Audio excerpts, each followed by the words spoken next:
Hi, all.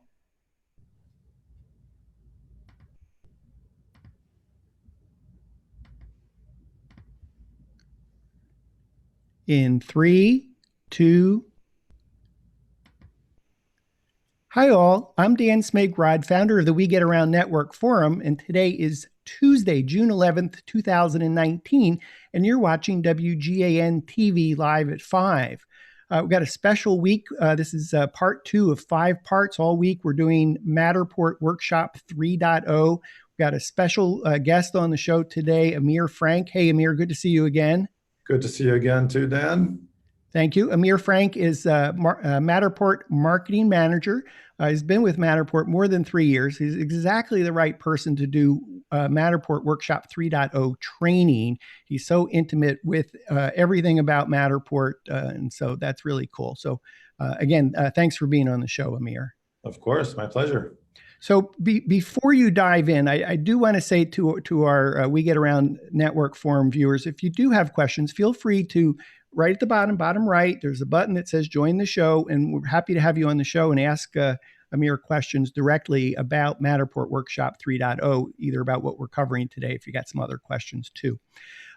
Later in the show, if you're right at the point where you've bought your Matterport camera and it hasn't arrived yet, or you're thinking about getting Matterport, but you'd really like to play with Matterport Workshop 3.0, but you don't have a model, later in the show, I'll tell you how you can get a free model that We Get Around will transfer to you, one of our models, so that you can play with the models. That offer will be through July 31st, 2019. If you're a We Get Around Network Forum member, I'll tell you how to actually get one of our models transferred to your account so you can get started sooner, even while you're waiting for your camera.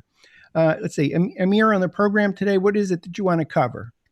So we're going to be covering setting your start position, which will by default set your thumbnail for your model, as well as looking at the 3D scans that are in the model, how to hide or show those scans, how to navigate between those scan positions, and 360 views that are part of your model. These are all the scans that you capture as you are collecting all the data to build the model. We'll look at placing those 360s and how you can use them too. Cool. So for the purpose of doing a demo, Amir is going to assume that this is my first day. Actually, it's my second day, because yesterday in part 1, I learned how to use Matterport Cloud. Every button that was on the screen, we went over what it is, what it does. Check back to the We Get Around Network Forum. You can watch that show. But today on day 2, this is day 2 of my training with Matterport Workshop 3.0. The assumption for Amir is I've never done this before, and he's going to take me through it. Sounds good. Okay, so let's go ahead and get started. I'm just going to share my screen. All right, I think you should be able to see that. So this is essentially where we left off yesterday, right, Dan? Mm-hmm. And what I would like to do is just go into one of my models. This is the model that I would like to start looking at and navigating through. And so here we are. And I can use the play button right here in the center, or I can just go right into the edit button right here. And that will just automatically play and go into edit at the same time. Okay. So here we are. It loaded the model, and here I am at the current start location. By default, your start location is going to be scan number 1. When you are scanning your space, the property that you want to create this 3D model of, you are basically scanning a 3D model. You're not generating a tour of the place. So don't think about it as virtually walking somebody through the property. Instead, you're just fleshing out a 3D model. Later, once that model data has all been captured and processed, now is the time that we go in and actually create our tour. This is when we actually say, where we want the user to start. You'll notice that I'm nowhere near the front door in this model, where a lot of people do choose to begin their tours. So the first thing that I want to go ahead and do is find the front door. I'll just go to the dollhouse view, and I can do so by clicking the View Dollhouse button down here.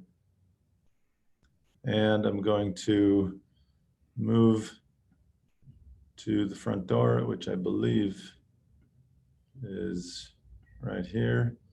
So there's the front door. Let's say this is the spot that I want to start my tour. Okay. So if this is where I want to begin the tour, then I'm going to have to set this as my start position. Okay. Even though this is not scan number 1, I can make this be the start position of my tour, and I do so by pressing this little flag icon right here. Looks kind of like a hole-in-one in a way. And I will press that. You'll notice that I can still move around. Nothing has happened yet. I have a set button up here, so I can really navigate anywhere I want, even at this point when the tool is active, and only then actually press the start button. Okay, so let me get back to my start position. Where is it? Keep missing it. It's a little bit more difficult now, because in this tool, you'll notice that you no longer see the little white circles on the ground. So I'm gonna get out of this tool for 1 second. Now I can see my scan position. Then I'll go ahead and go. That's helpful to see like that, because that's likely, you know, something I would do and not realize, and I got to go back to the edit, see Right, where the scan is, then set the start location. So I'm actually glad that that happened. Happened again. I think I may have. See it. Okay. So now I'll go in here, and I'm using a trackpad. I apologize. That's okay. You know, I think I saw an X on that scan. Is it possible that It is certainly possible that, but there's also, there's probably more than one scan position here. Okay. As there is one circle. I'm just gonna, okay, so we'll get it there. Press my start location tool in the toolbar, and then just press set. It said invalid start. Why was that? That is, like you said, likely because it is hidden. So let me go in here and see. I didn't think I had any hidden scans. I should not have any hidden scans. Let me. Because we haven't learned how to hide scans yet. Not yet. We're gonna get there. Show that. Okay. Okay. So that is actually a really good thing to have seen, because just goes to show that you cannot choose a start location that is hidden.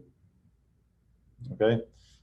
So great. Now the set button is solid, which is fantastic. And I can go ahead and position this how I want it, and just press set to grab this as my start location. Yes, I believe in your training for me today that you intended to have a hidden scan so that you could demonstrate that. So part of the training. Now I know that I can have a start location for a hidden scan that at some point today we're going to learn how to hide. Yes. Okay. And it also actually brings up a good point. You won't be able to hide a scan that is a start location. So if you've already set it as your start location, you won't be able to then go and hide that scan. Okay. So it works both ways. Okay, so we've set it. You can see it up here, and I can go ahead and close this tool. Now I can see it here, and anytime I log in, this will be my start location. But for others to be able to see this, it's really important to note this publish button. This is actually what makes any change that I do here public. Okay, well, if we hit the publish button, are we making the tour public? The tour is already public, so it's not making it public, or even if it's private, you would be able to publish it. But this is what allows anybody that would otherwise have the share link would be able to see the changes that you've made.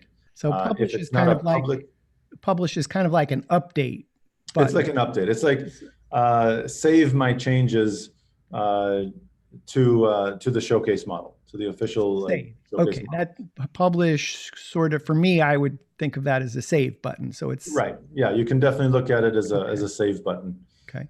Exactly. But we haven't used publish as a way to make the tour public. That's done elsewhere that we learned yesterday. Yes, correct. Correct. Publish and public, two different things. Okay. So this is more of a save, and the public is to make the tour visible by visitors who are using the link that you've shared with them. So now that I have made this, I've published this, I've saved these changes, I can actually go and refresh my screen. And you should be able to see that here my start location is now used as the thumbnail. And when I hit the load button, you'll see the dollhouse, and it zooms into my start location.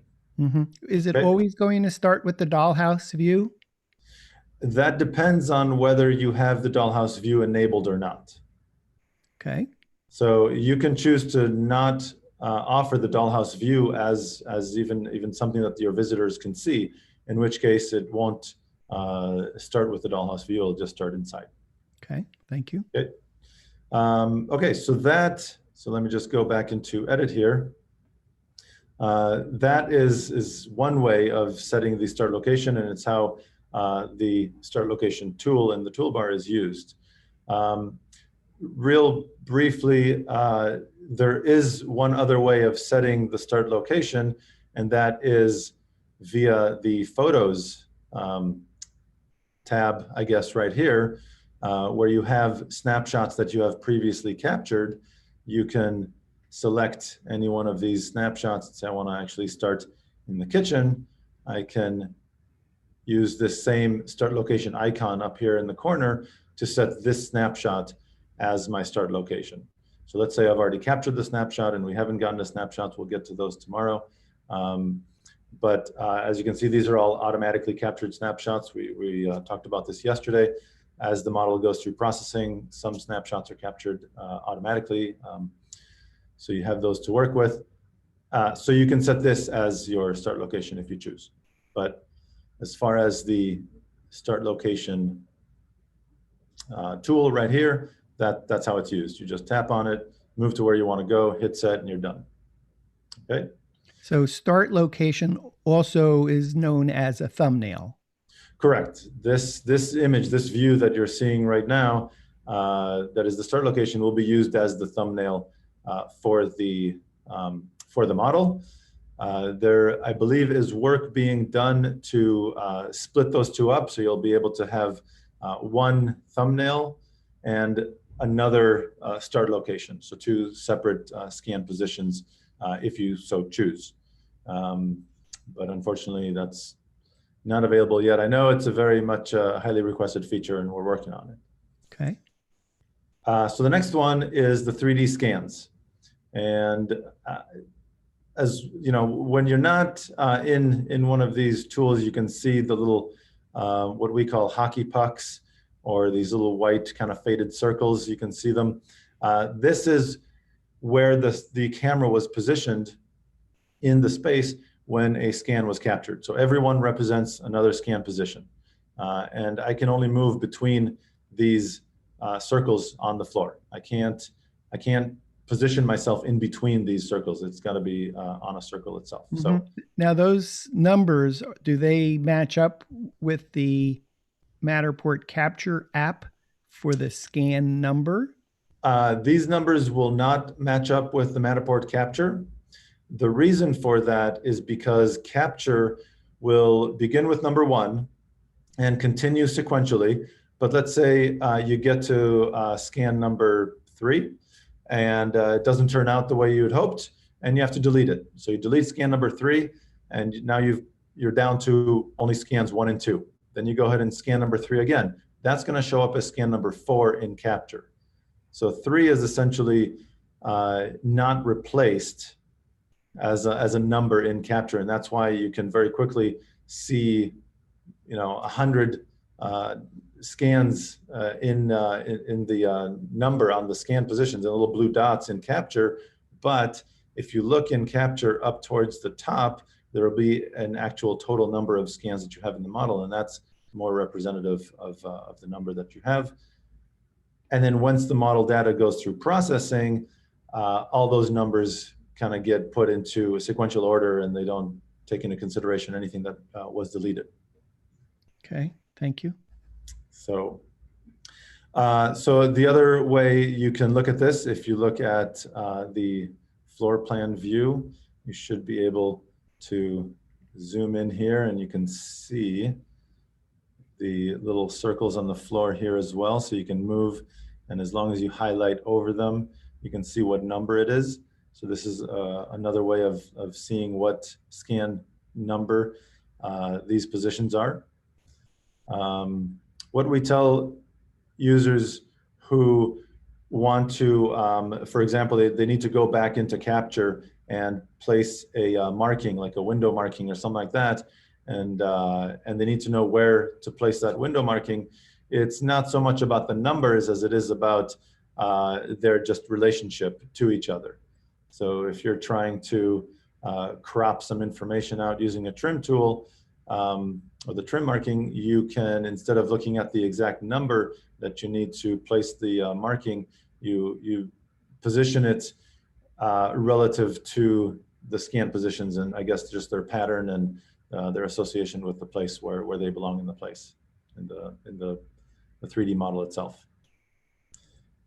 Okay, so if I know a scan position that I want to get to, I can just find it again using the floor plan view.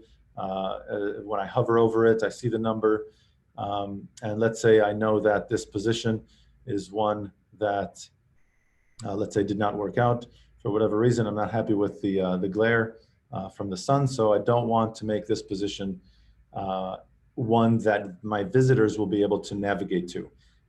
Let's say there's somebody in the shot, or the camera can be seen in the mirror.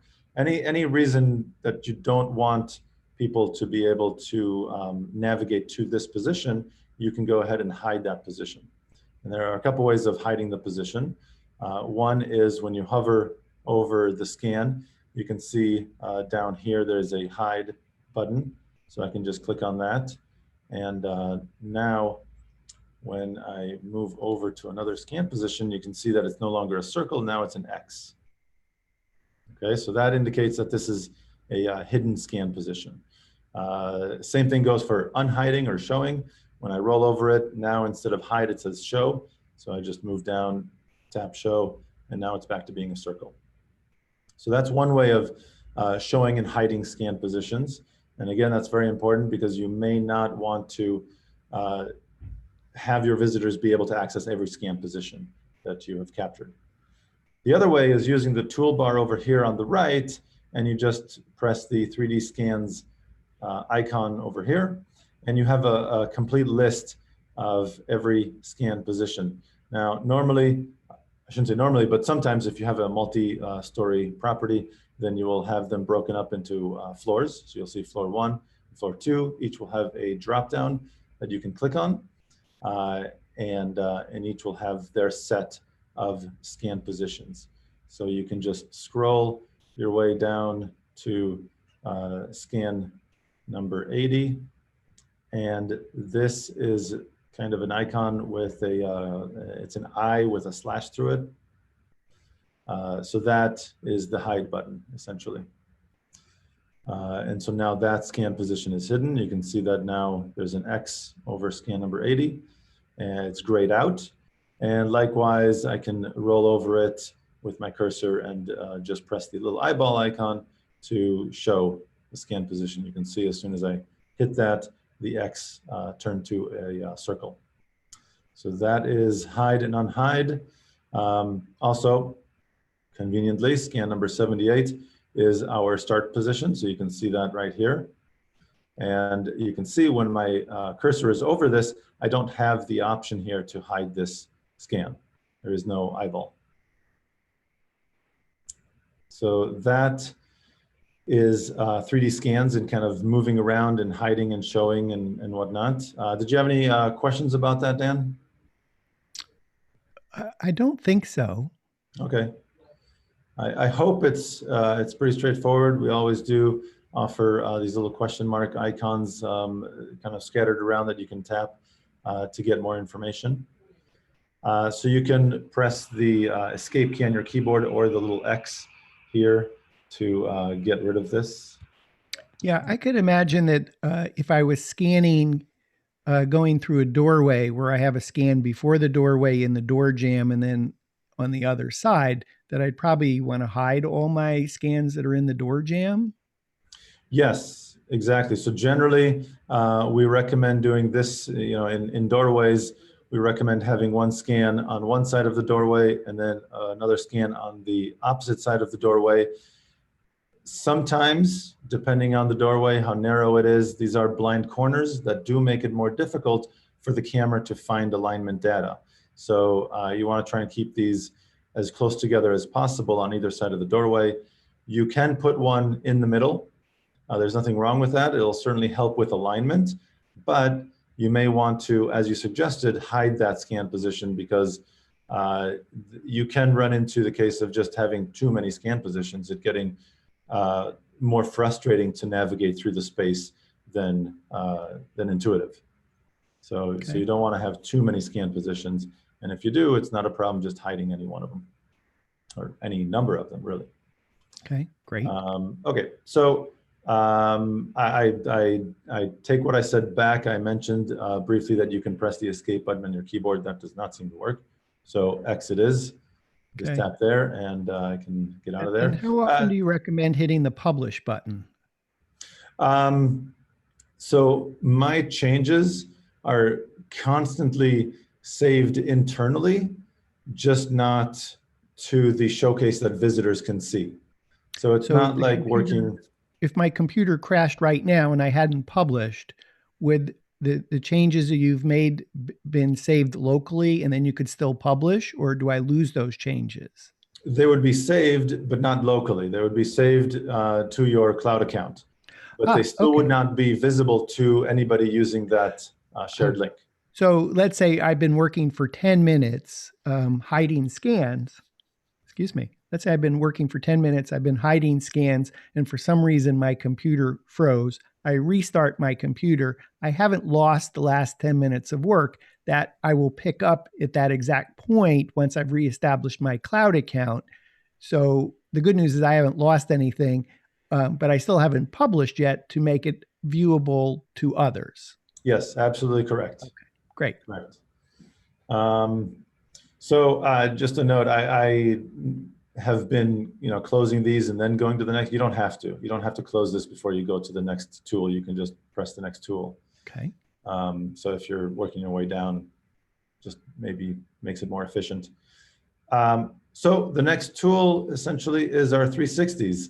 And these two combined have all the information that you captured with your camera. 360s, if you're not familiar with them, these are unaligned scans. I personally am more of a traditionalist, and I like to have all my inside scans be 3D and all my outside scans be 360s. But I do know that people are working hard to have their 3D scans also work outdoors. It's a little bit more complicated, but there are ways to do that.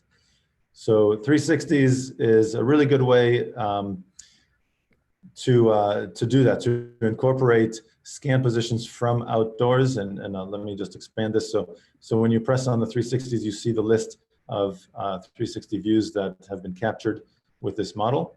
And I can press here just to see it in my larger view over here.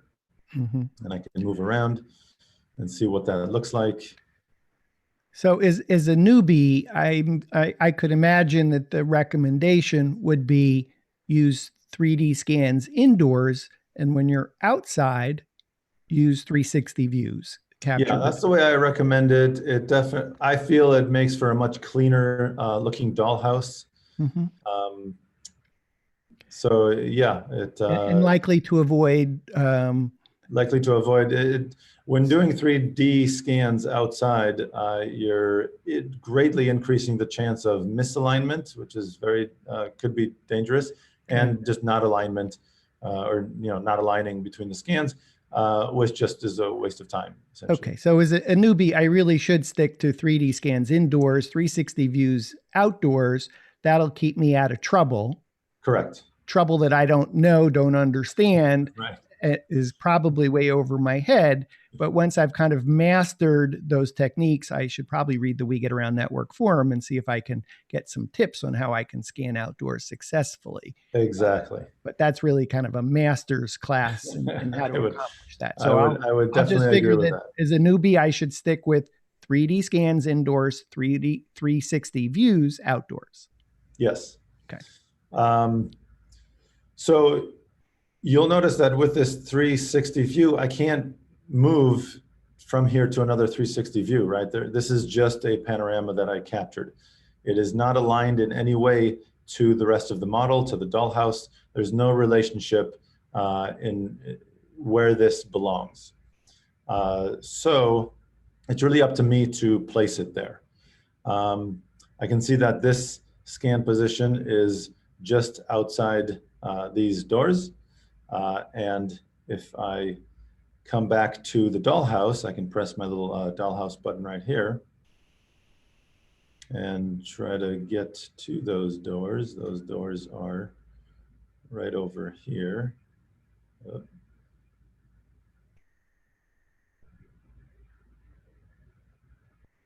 Okay, so this is the door. These are the doors right here that I'm looking at. Incidentally, how did you just move the model? You slid the entire model up and to the left. So with the trackpad, which I don't recommend using because it's a little bit more complicated, but if you click and drag, you can kind of pivot and rotate the model, just like you would click and drag a file. If you use two fingers to click at the same time and then drag, you can kind of shift the model along a plane. Okay. Great. With your mouse, it would be left click to, I can't quite remember if it's left click, but it's one of the two clicks, left click to move it around, to shift it on a plane, and the right click to pivot around like I did with the click and drag. So the two buttons on your mouse can do what I just did on the trackpad. Okay. My mouse only has one button. Am I out of luck? So actually, if you're referring to the Apple mouse, yes.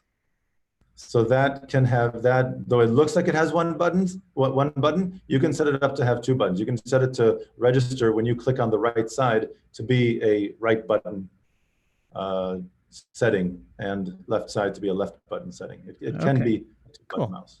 Okay, yeah. Thank you. So this is the doors, and this is the 360 view that I want to place there. I'm just gonna drag, as it says right here in this little button, click and drag. It says drag to the map, just in case that print is too small for someone to see on the screen. Drag to map. So I was roughly here. It doesn't have to be completely perfect, but you try and estimate it. And then when I release, I get this little kind of a bubble view of the panorama that I can rotate. So I should be able to rotate this. And what I want to do is position these doors. You can sort of see the doors right here in my image. I want to position them where the doors are in the dollhouse itself, so that when I come out of the dollhouse or out of the 3D scans into the 360 view, I am positioned correctly. I don't come out of the house and all of a sudden I'm facing the house. I come out of the house and I'm facing the backyard. So I'll go ahead and position it like that, and that's it. So I just click outside anywhere, and you can see my pin. Now, I am a bit confused. I believe the Matterport Pro 2 3D camera has GPS in it. Yes, the So, Pro 2s are equipped with a GPS sensor. It's a bit more of a future-proof chip than anything to be used right now. okay. The So GPS, maybe at some time that 360 view would sort of kind of be in the right right, spot.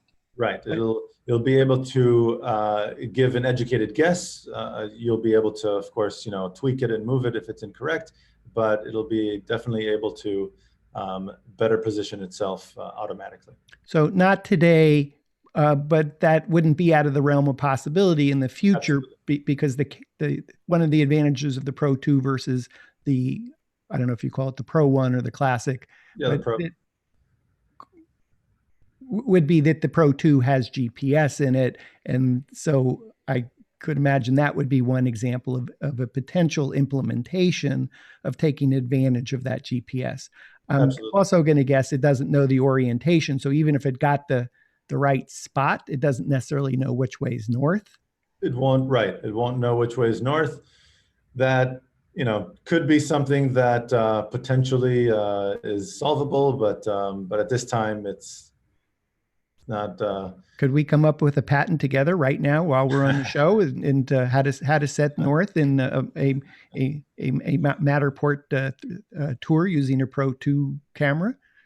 I don't see why not. Yes, Okay, great. All right. So Dan and Amir are on a patent application, exactly. a procedure for placing north.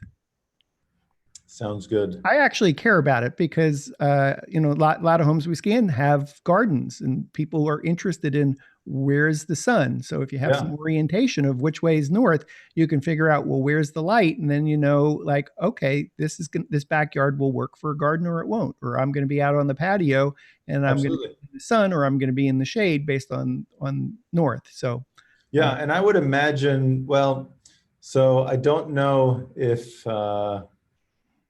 No, it would be able. Yeah, it's certainly within the realm of possibilities. It could be. It would be you as the um, scanner would need to know which direction north is. It would probably not be able to figure all that out on its own. But if you know which direction north is, I can definitely see a possibility. One option is to have such a feature in Capture, and you just go into that, set north, and have the camera facing north, and just start a scan there, and then that way it'll be able good. to We got our possibly. patent. We're There we we're up go. and running, leveraging the sensor in the iPad that has the app Compass. Exactly. Okay, good. All right. Can you spell my name correctly on that application, please? Yes, sir. All right, great. Well, let's call that a squirrel. Little distraction there. Sorry, Amir. No worries at all. So what we were talking about is placing these and how we got to the whole north point patent. You can roll over. Once you've positioned your pin, you can roll over it.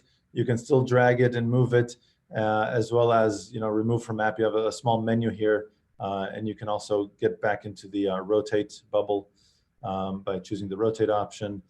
Yeah, And the so that preview. menu populated because you moused over Correct. the 360 view. Okay, Yes, great. I moused over it, and you have a small menu here. Okay, cool. So once you have placed a 360 view, you'll notice that it has a small 1 in the corner, which identifies it as this pin. This is also pin number 1. And I no longer see the drag to the map button that I do in any 360 view that is not placed. So yeah, there you go. That's basically positioning 360 views. I can just keep going and position them. Here's what this looks like. If I go into the dollhouse view and I drag this, so I'm sorry, not the dollhouse view, but the floor plan view. If I'm in the floor plan view and I drag this pin, you'll see this little green dashed line with a small circle. I don't know if you can make that out. That kind of keeps moving around a little bit. That is where the portal, we'll call it a portal, I'll show you what that means in a second, is going to be positioned on the inside of the dollhouse. So So you can also use this to know where that portal is going to be positioned in your dollhouse. If you hadn't touched it, was the portal still there? You just didn't notice it?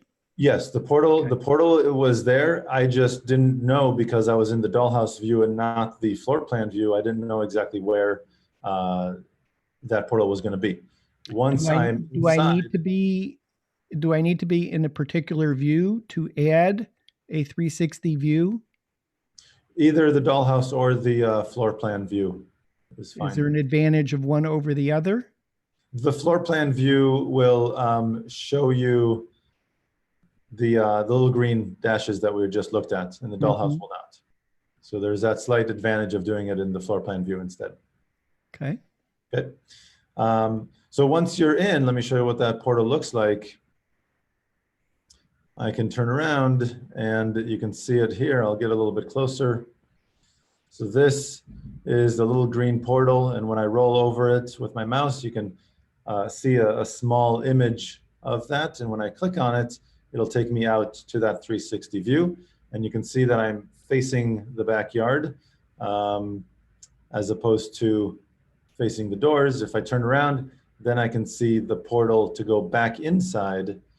And this is how you would navigate between 3D and 360 views to go in and out of the property. And that seems like it's really important to align the 360 view correctly. Otherwise, when you start going from one going through the portal, it could be backwards and it just be weird in terms of orientation. Exactly. And so that's why I emphasized when you're in here, let me rotate this to make sure that you also rotate this properly. If I'm going to rotate this, I've just put the doors on the wrong side. If I just dropped in a pin and didn't pay attention to the rotation, whoops, let me show that.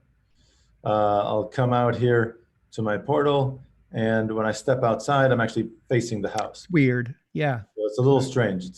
Yeah. So it's important if you're going to do it, you got to do it right. Yeah. Yeah. Yeah, definitely. So it's just, again, a matter of rolling over the pin, choosing the rotate option, and just making sure that it is properly rotated, that the house faces the house, backyard faces the backyard. Again, it doesn't have to be 100% accurate. Don't spend too much. It's not what's going to make the difference. There we go. Okay. Cool.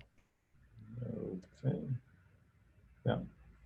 So I also notice in very small print above, it says you have unpublished changes last published 27 minutes ago. So it's reminding us that the changes have been saved. They just haven't been published. Correct. Saved and if cloud. like you said before, if my computer crashes, if I suddenly lose internet, this is all saved to your cloud account. So if I'll just go ahead and refresh.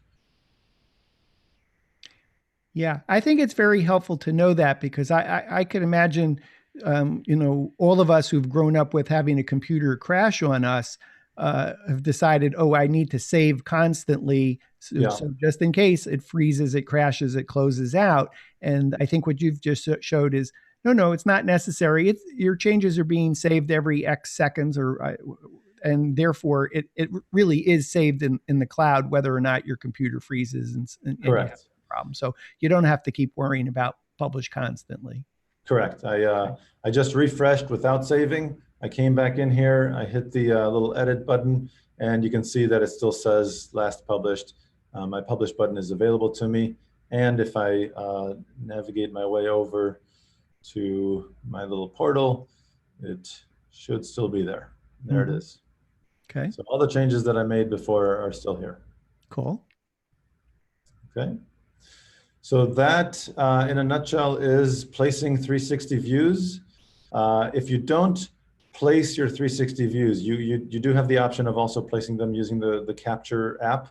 But I feel like now that it's available through the Showcase Edit,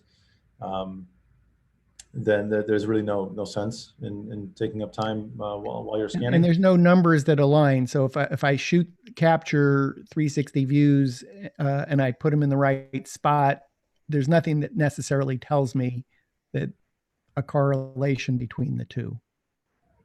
So if you do place them in capture, they will be also placed already ahead of time, so you don't have to like replace them Ah, again in workshop. So that's kind so of nice. so if I do it in the Matterport Capture app, then um, even if they're not precise, at least they're close enough as a They're starting point. close.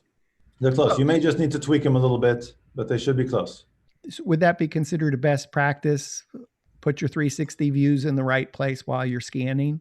Um, I mean, I would say that I don't think you can, no, I believe that you cannot place them while the camera is scanning and while data is transferring. You have to do that basically when the camera is just not doing it, when you're not processing a scan. Yeah. So in So a sense, if so, if I there get isn't done really a shooting benefit to it. if I get done shooting a 360 view and it's transferred to the iPad, at that point I can place it where I want it on the mini map. Yeah, absolutely. Okay.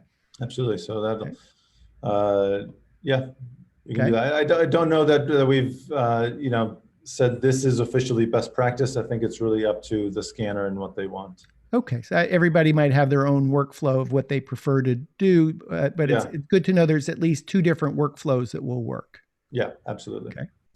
Um, let me see. I think that's about it. Anyway, once you have this all done, you can just go ahead and publish, like we said, and that'll basically make it so that everybody with my share link will be able to see the 360 that I just placed. Cool. Go ahead and do that. There we go.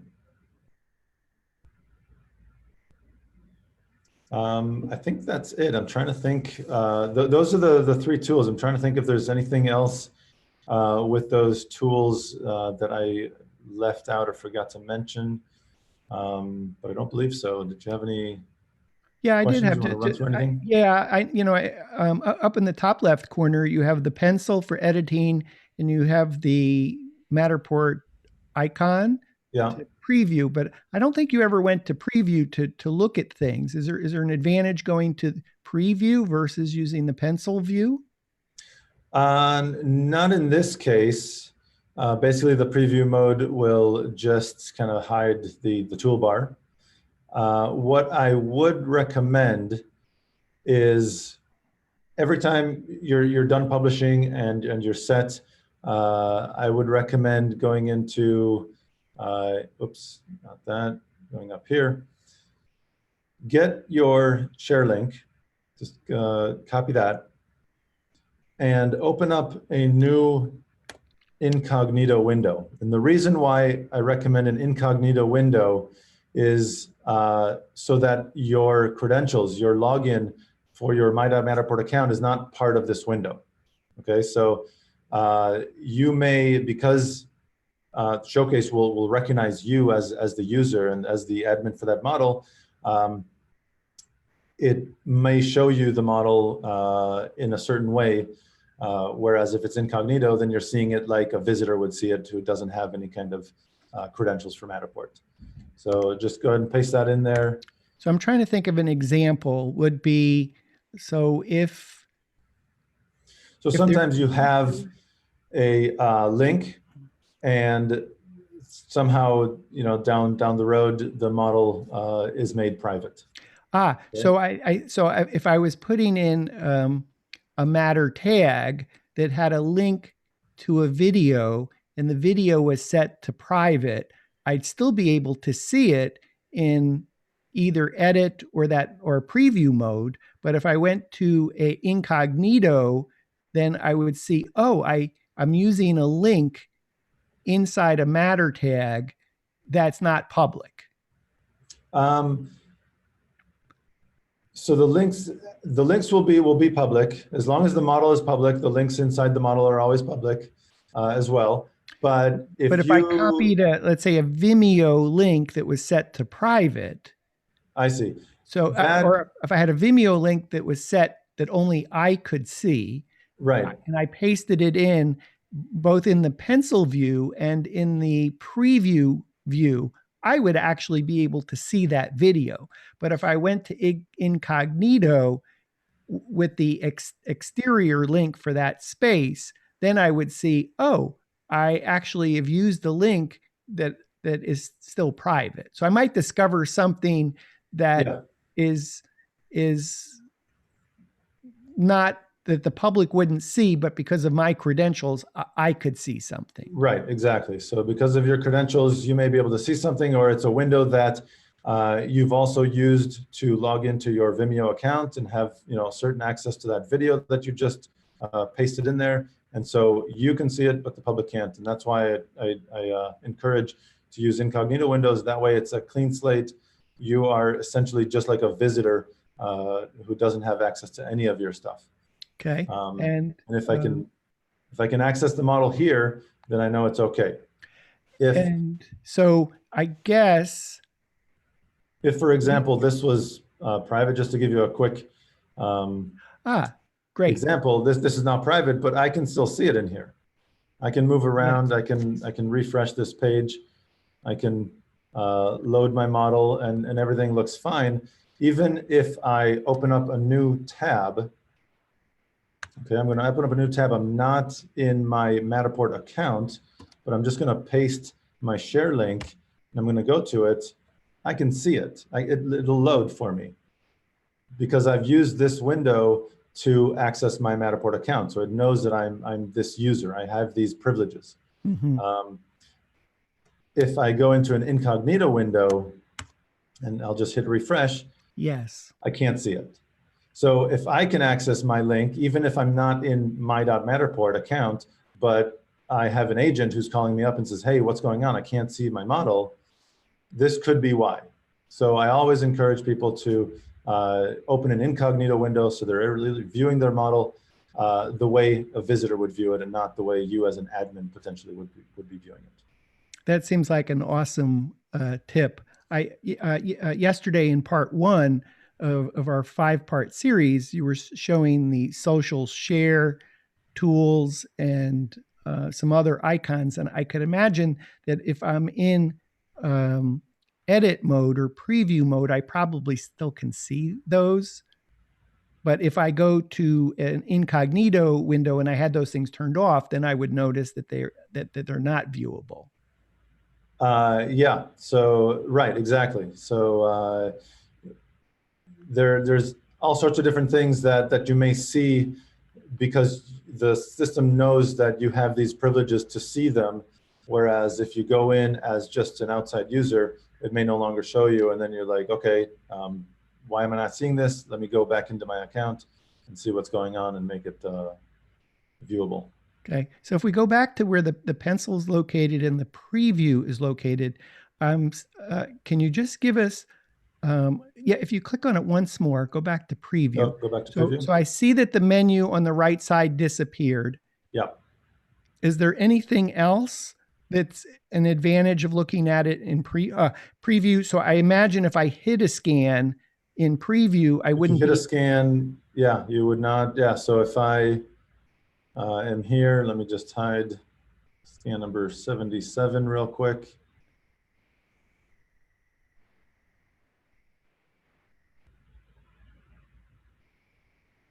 And again, I don't even have to publish this because I will be seeing it this way. And now that puck is gone. Okay. And if I went back to edit, then I could move to the X and I could see what that scan. Correct. You can move there. I can also see that it is an X, but I presume if I hit preview now, it'll bump me off the hockey puck because I'm not allowed to stand there. In preview, it won't bump me off because again, I have these privileges as the admin. But if I move away from it and I turn around, I can't see it there. See it. Okay. I think I'd have to. Yeah. There's no way for me to. Okay. Do that. I have to be in the edit mode to re-access that scan. Can you think of anything else in terms of preview? It's kind of like a workflow of 3 things. You're in edit mode, then there's some reasons to be in preview, and then there's yet some more reasons to be in incognito. Is there anything else you can think of in terms of preview? We talked about you can't see a scan that's hidden.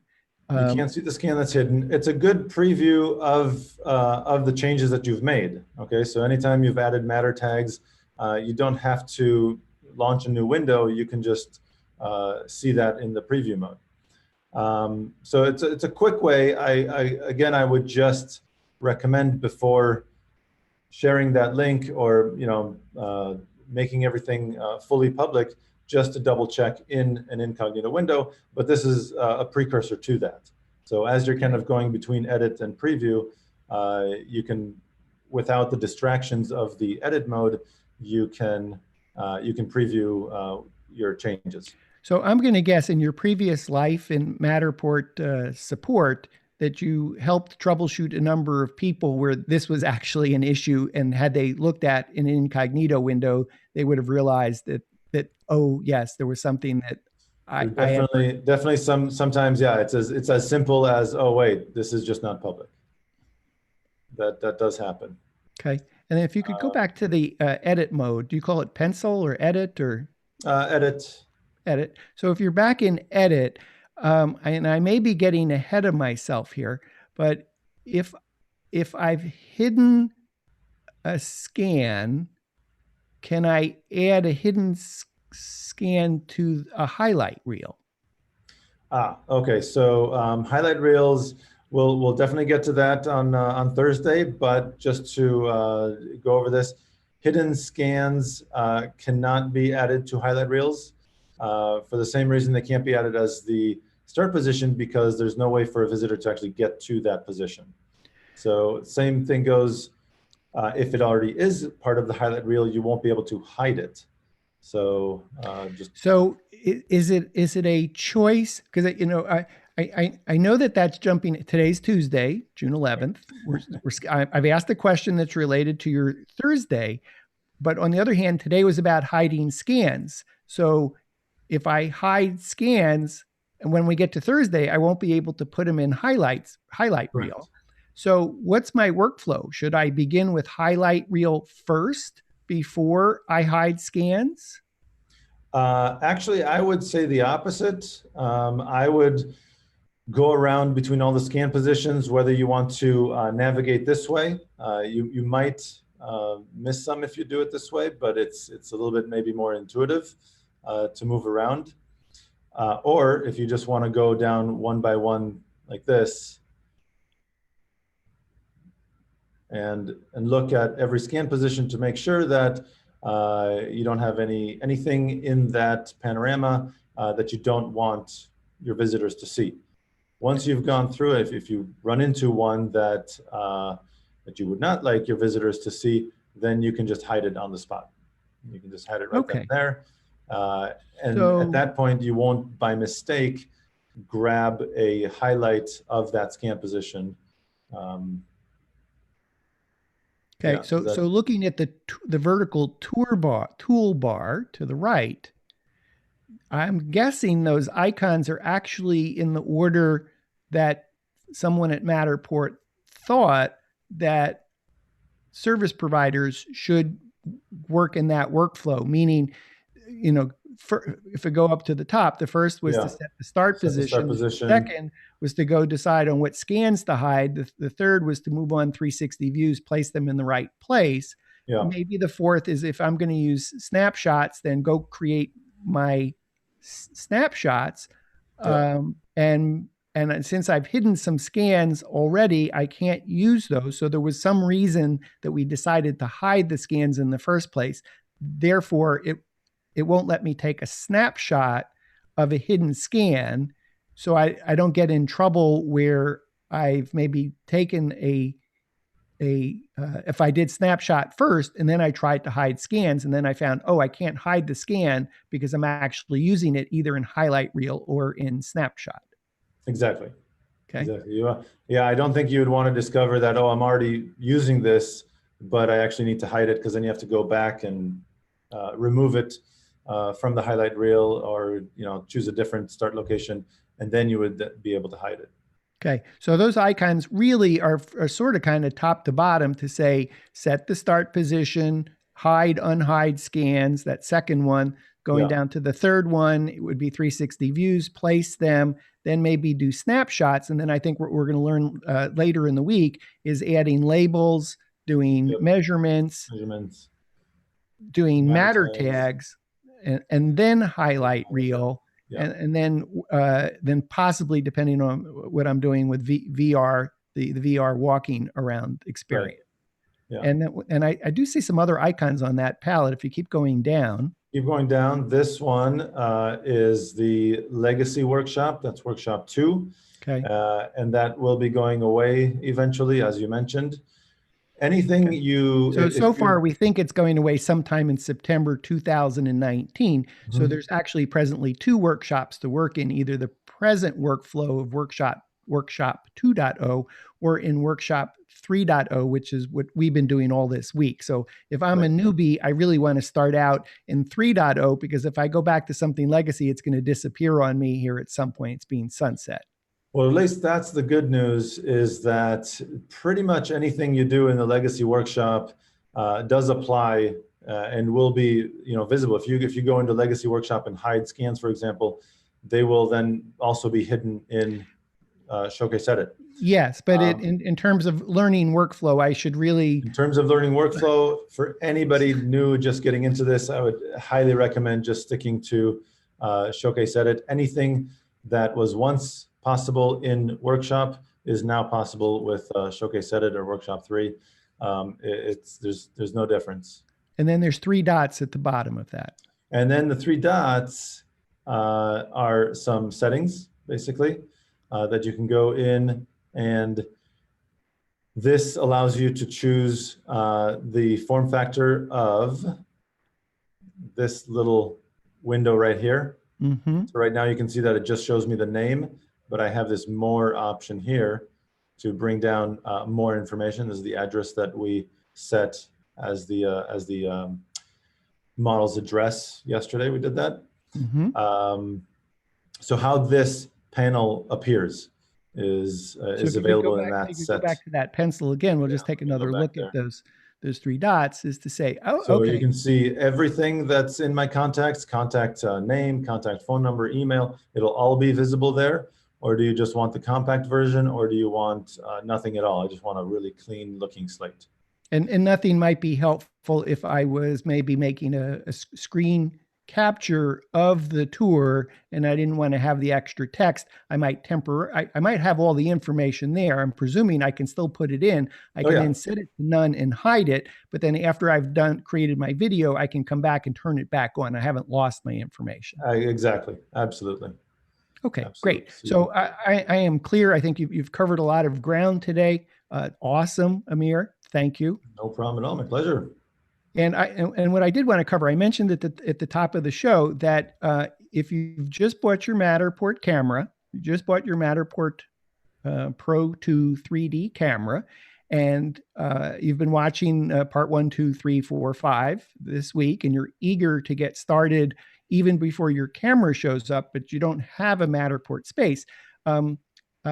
We Get Around Network Forum, or I should actually say We Get Around Atlanta, thank you, Amir, is making spaces, a space available to any We Get Around Network Forum member through July 31st, 2019. So if you'd like We Get Around Atlanta to transfer a Matterport space that we created to your account so that you can play with our space with all the settings, etc., just private message me in the forum. That's all you got to do, is private message me, and we'll go from there. And that offer is for We Get Around Network Forum members. It's totally free to join the We Get Around Network Forum. There's 50+ membership benefits. That is one of the benefits, is being able to get started sooner with Matterport Workshop 3.0 by having an actual model to play with from We Get Around. So let's see, we've covered a lot of ground. I want to just kind of, maybe we could go into a little bit about what you're going to do.